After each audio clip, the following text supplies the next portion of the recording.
Benjamin Rukwengye, and I'm a Youth for Policy Fellow 2018-2019. My policy paper explored education reform with specific focus on soft skills as an answer to Uganda's youth unemployment challenge, specifically working on skills-related unemployment.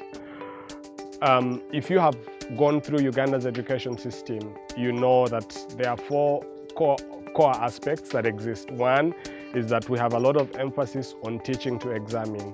So everything that young people study in school ends up with them having to sit exams and answering questions in the same exact way that the teachers gave them the content. Two, that the teacher is the custodian of knowledge, and students come into classrooms to learn and don't have any contribution to that learning process. Three, the content is foreign.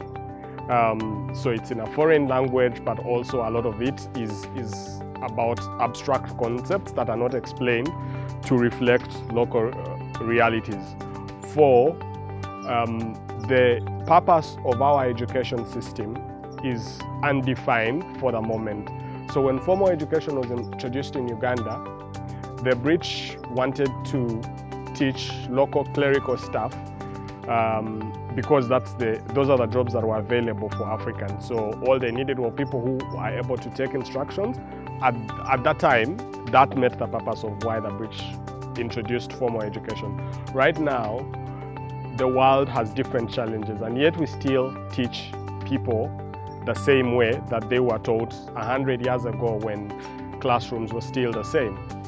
So my paper seeks to offer solutions on how we can change and reform the education system in Uganda to reflect today's realities, so that our young people are able to answer the challenges that they face with the right sorts of skills and know-how that meets the demands of today.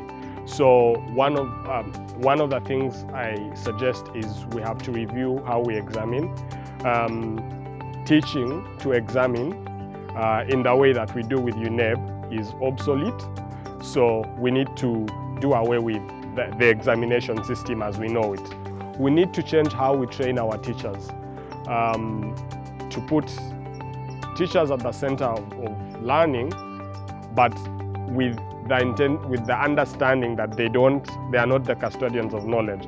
We need to enhance the teaching of soft skills, so things like critical thinking, problem solving, collaboration, people management, negotiation. Those have got to be reflected in the curriculum, and that's not just in terms of content, but in terms of how they are taught. So I suggest things like project-based learning, learner-centered methods of teaching, and the idea that learning has got to be led by the students and not the teachers.